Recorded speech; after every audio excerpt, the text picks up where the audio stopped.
Hoy estamos de plácemes aquí en MBS. Está un maestro, está Héctor Zagal, el doctor Zagal. Escuche mañana el banquete, escuche el banquete del doctor Zagal, se va a divertir, va a aprender, va a hacer muchas cosas. Yo admiro a este hombre, como no tiene idea, lo sigo mucho en sus TikToks, lo sigo mucho en sus redes, lo escucho, me encanta la interacción que tiene en el banquete con jóvenes, cómo de pronto hay diferencias, la maestría como él puede enseñar.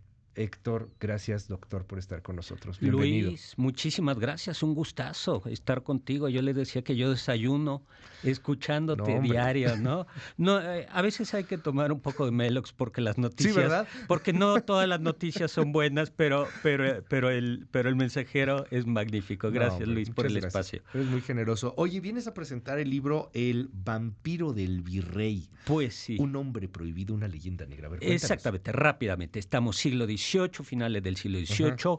En Francia ya la guillotina cobró la cabeza de María Antonieta y de Luis XVI, y Ujú. el rey de España, pues como dicen, cuando vea la cabeza del rey cortar, pon la Inquisición a trabajar. Y entonces lo que hace el rey de España, el virrey de la Nueva España, es poner a funcionar la Inquisición para que no entren libros prohibidos al virreinato, a la Nueva España. Ese es como el gran escenario, ¿no? Ujú. Un escenario muy enrarecido políticamente y pues aparece de repente así como sacado de Hollywood, llega a Veracruz un príncipe de Transilvania, primo del rey de España, claro, alto, blanco, que le tiene miedo al sol y comienza a ver tal cual como de película una serie de asesinatos violentísimos, especialmente a mujeres, muy, muy violentos, muy Ujú. sangrientos, con el clásico colmillazo, ese que a veces mis alumnos llevan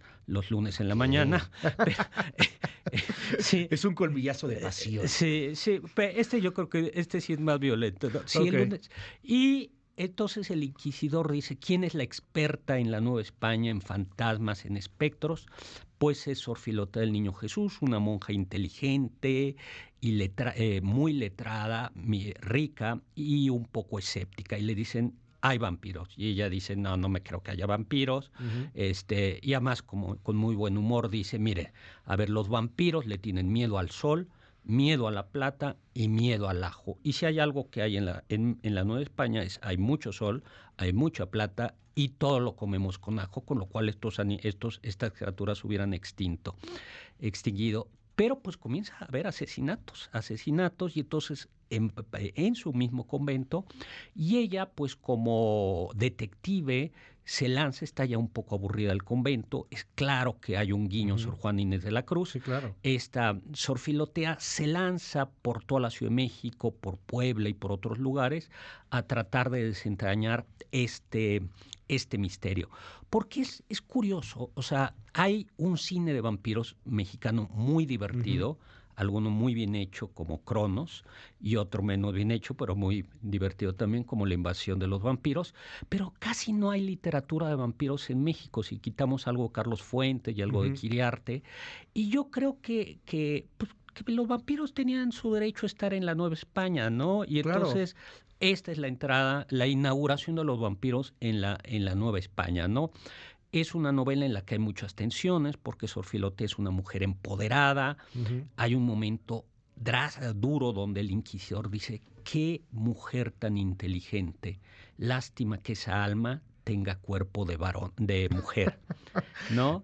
Eres uno de los mayores estudiosos, yo creo, en este país con obras publicadas en torno al siglo XVIII, en torno a esta época también en nuestro país, siglo XVIII, siglo XIX. Es algo que te atrae mucho, doctor. ¿Por Sí, qué? O sea, porque además hoy lo vas mezclando. Tienes tu obra también sobre así es Maximiliano, Imperio. Carlota, el Imperio, que es una maravilla. ¿Cómo le haces aquí, pues para mezclar ahora un thriller de vampiros, que de pronto me suena un poco como en El nombre de la rosa, no sé, de Yo creo que, Berto Eco? yo Ajá. creo, claro, yo creo que va por ahí, pero a ver, ¿por qué la Nueva España? Porque yo creo que no nos damos cuenta lo importante que era esto. Yo a mis Ujú. estudiantes cuando los llevo al centro, les digo cuando están en la Plaza Santo Somos Domingo, eso. les digo, esto, señores, Somos. era el centro del universo, Ujú. del mundo, porque toda la plata que venía desde el norte de México y el chocolate que venía desde el sur, esa plata se iba a China. La plata mexicana circulaba en China y circulaba también en Alemania. Entonces esto era como una convergencia de culturas, o sea, económicamente, políticamente, no nos damos cuenta lo importante que era esto. Y la Ciudad de México era una de las ciudades más grandes del mundo.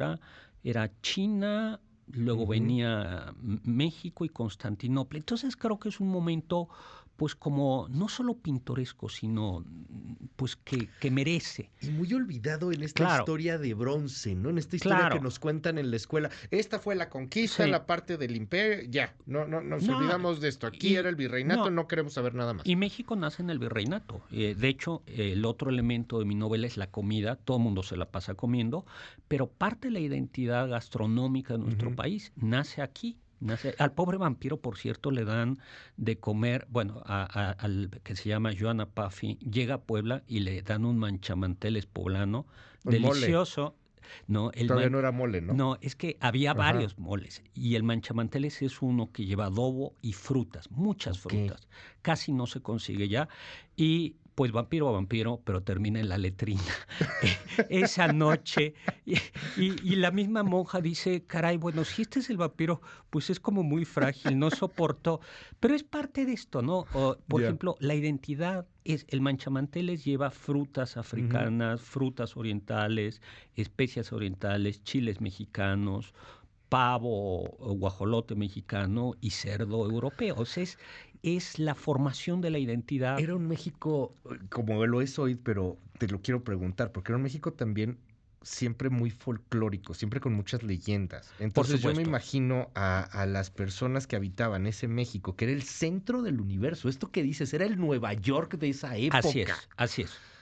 Había vampiros, seguramente, doctor. Pues, o sea, había este tipo de historias, pues seguramente. Fíjate que lo curioso es que no, algo. es que sí había fantasmas, aparecidos, demonios y ángeles. O sea, cada semana se reportaba la aparición de algo. Pero no había vampiros. No había vampiros. Lo único que había en Tlaxcala era un personaje, Tlahuelpuchi, que era una mujer que le chupaba la sangre, pero solo a los niños. Pero no hay vampiros. Entonces dije, bueno, ¿por qué no hay vampiros? Pues yo los voy a traer. Y entonces aparecen los vampiros en la Nueva España. Eso es curioso. No había vampiros en la Nueva España. No hay historias de vampiros. A pesar de que la sangre atraía y a pesar de estos personajes, este personaje no había. Y lo que sí es que yo opté, hay dos tradiciones de vampiros. El feo, que es el de Drácula, que es tan feo que tiene hasta, como lo describe Stoker, tiene hasta pelos en la mano. No conozco las costumbres de Drácula, pero así lo describe. Pero poco tiene que ver con sangre, quizá con otros fluidos, sí, pero yo opté por el vampiro de Polidori, que es el elegante, el distinguido, porque, y ese es Joana Paffi, ese es nuestro vampiro. Parisino, entiendo, ¿no? Francés un tanto. ¿Cómo? Claro, es que llegan siempre de Transilvania. Y pasan por Inglaterra, por Francia. Llega directamente. Este llega de Transilvania, de lo que hoy es Rumania, pasa a España y llega, porque además es pariente del rey de España, aquí. Es Joana Paffi von Habsburg, de Habsburgo. ¿En algún momento tu vampiro está en Palacio Nacional? Sí, por supuesto. No solo eso. Bueno, no solo ese, sino como llega también recomendado, vive en el Palacio del Virrey, porque el Palacio Nacional era el Palacio de los Virreyes. Entonces el virrey que lo tiene ahí, lo tiene que soportar porque dice, esto es muy creído, pero en efecto duerme ahí. Duerme ahí, está lleno de escenas de referencias a la Ciudad de México. Claro. La monja Sor Filotea vive en un convento que todavía existe, el convento de la enseñanza. El vampiro vive casi enfrente de la Suprema Corte. Del lado no en la Suprema Corte, sino en Palacio. Van a decir que le estás echando porros a una corcholata. No. Y algo, por cierto, que pasa es que cuando comienza a haber asesinatos, el virrey dice, no, aquí no hay asesinatos. O sea, en la Nueva España no puede haber asesinatos sangrientos. Y ya cuando son innegables dicen, No, la culpa fueron de ellos, porque comienza a haber asesinatos de mujeres, de prostitutas, y dicen, no, esto fueron ellos, y se fabrican culpables, ¿no? Ya. Y yo creo que tiene que ver con que de alguna manera los escritores siempre escribimos desde nuestra experiencia, ¿no? Y parece que la sangre se ha convertido en algo cotidiano en este país, y Sorfilotea justo se enoja mucho, ¿no? Se enoja mucho Ya. por esos asesinatos de mujeres que se ocultan sistemáticamente. Y luego yo creo que la otra cosa, hay un momento que hay tantos vampiros que la gente se encierra en casa.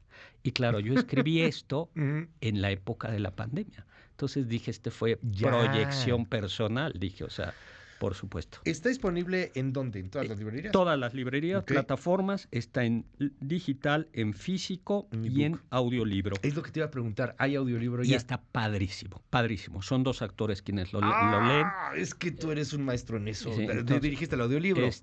No, Más o menos. en este no. Pero, Ok. pero queda padrísimo, ¿no? Presentación el jueves 6 de julio, 7 de la noche, en el Fondo Cultura Económica Rosario Castellanos. Muchísimas gracias. Hombre, Gracias, pues muchas doctor. gracias. Oye, felicidades por estos 13 años del banquete de Doctor Zagal. Ya llegamos a la adolescencia, ¿no? Mañana te escuchamos. Ya, al fin. Al final, ¿no? Hablando de pelos en la mano. ¿A qué hora te escuchamos? 5 de la tarde todos los sábados, y tenemos también repetición los miércoles a las 10 de la noche.